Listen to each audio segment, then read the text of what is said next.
अस्सलामुअलैकुम, welcome back. उम्मीद करती हूँ आप सब खैरियत से होंगे। आज हम बनाएंगे बहुत ही डिलीशियस से मुट्ठी कबाब। आप इन्हें सीख कबाब भी बोल सकते हैं, लेकिन हम इन्हें फ्राई करेंगे, हम इन्हें ग्रिल नहीं कर रहे। अगर अभी तक आपने हमारा चैनल सब्सक्राइब नहीं किया तो सब्सक्राइब करें, साथ ही बेल आइकन भी प्रेस करें ताकि जब भी नई वीडियो आए आप उसको मिस ना करें। आइए स्टार्ट करते हैं डिलीशियस कबाब बनाना। इनको बनाना बहुत सिंपल है। इसके लिए आपको चाहिए एक अदद अनियन। ये बड़े साइज़ का अनियन मैं ले रही हूँ। इसको आप इस तरीके से स्लाइस कर लें। इसके साथ आपको चाहिए 2/3 कप बेसन। ये जो है सफ़ेद चनों का बेसन है। इसके साथ आपको चाहिए 1.5 टीस्पून नमक, 2 टीस्पून लाल मिर्च का पाउडर, 2 अदद आपको हरी मिर्च और साथ 3 टेबलस्पून सिरका। आप इसके अंदर काली मिर्च भी ऐड कर सकते हैं, वो आपकी अपनी पसंद तक है। इसके साथ मैं ले रही हूँ तकरीबन 1 पाव के करीब ये बीफ का मिंस है, कीमा है। इसको हम दोबारा से जो कीमे वाली मशीन है उसमें से निकाल लेंगे।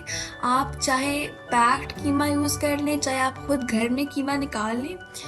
कोई भी कीमा है आपने उसको 2 दफ़ा से निकालना है ताकि वो अच्छी तरह से मिंस हो जाए और बहुत फाइन कीमा हो जाता है इस तरीके से। इसके साथ जो अनियंस हैं और जो हरी मिर्चें हैं उनको भी हम इस तरीके से कीमे वाली मशीन से निकालेंगे। अगर आपके पास अवेलेबल नहीं है तो आप बिल्कुल बारीक उसे चॉप कर लें। बहुत बारीक चॉप करना है आपने इसको।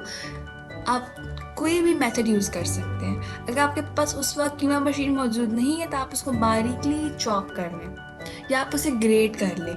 ग्रेट करने का सबसे अच्छा ऑप्शन होता है। जो हमारा कीमा है उसको मैं दोबारा से निकाल लिया है, आप देख सकते हैं। इसके अंदर अनियन है, हमने वो भी निकाल लिया है। अब इसके अंदर हम ऐड कर देंगे बाकी चीज़ें, सिरका, हरी मिर्चें, लाल मिर्चें, उसके बाद बेसन। बेसन से इसका काफ़ी अच्छा टेस्ट आता है और जो ये है थोड़ा सा इसका एक अच्छा सा पेस्ट बन जाता है। आप बेसन ज़रूर ऐड करें। अगर आप बेसन ऐड नहीं करें तो आप आटा ऐड कर लें, दोनों इसके अंदर चल जाते हैं, बेसन या आटा। इसके बाद अभी जो हमारा पेस्ट है वो रेडी हो गया। आप इस तरीके से साशले स्टिक भी ले सकते हैं, आप कोई भी ग्रिल वाली स्टिक ले सकते हैं। आपने इस तरीके से इसको फ्लैट कर लेना है। आपने जनरली आप सीख कबाब बनाते हैं उस तरीके से आपने इन स्टिक्स के ऊपर आपने बना लेना है। अब इसको हम करेंगे फ्राई। आप चाहे इसे ग्रिल कर सकते हैं, आप इसे ओवन में बना सकते हैं। ये देख रहे हैं हमारे जो तमाम मुट्ठी कबाब हैं, सीख कबाब है, वो रेडी हो गए हैं। मैं इन्हें डीप फ्राई करूँगी। आप शैलो फ्राई भी कर सकते हैं, इसे ग्रिल भी कर सकते हैं, आप इसे ओवन में बना सकते हैं। ये आपकी पर्सनल चॉइस है। मुझे सबसे इजी लगता है फ्राई करना, तो मैंने इसको सिंपली फ्राई कर लिया है। ये बहुत डिलीशियस कबाब बनते हैं, आप इसको ज़रूर ट्राई कीजिएगा। रमज़ान के महीने में जो आ रहा है आप उसमें ज़रूर ट्राई करें। जनरली वीकेंड पे ट्राई कर लें। कोई भी फैमिली गैदरिंग हो, अपने तकरीबन ब्रेकफास्ट में खाएं आप, क्योंकि काफ़ी रेड मीट होता है, वो खाना चाहिए। इसमें काफ़ी आयरन होती है, तो ये आप में काफ़ी ज़्यादा ब्लड प्रोडक्शन करता है, तो आपको ज़रूर खाना चाहिए रेड मीट। जो हमारे कबाब हैं ये रेडी हो गए हैं। ये हल्के से श्रिंक हो जाते हैं फ्राई करने के बाद। तो आप इसको तकरीबन 1 इंच लंबा बनाएं, अपने जो आपने नॉर्मल साइज़ आपने अटेन करना है उससे। इसके ऊपर हम सिंपल जो कोरिएंडर मैं इसमें डाल लूँगी, हल्का सा जो ग्रीन चिलीज़ थी उनको मैंने काट के इसके ऊपर डाल दिया है। आप इसको पुदीने की चटनी के साथ सर्व कर सकते हैं, चाय के साथ सर्व कर सकते हैं।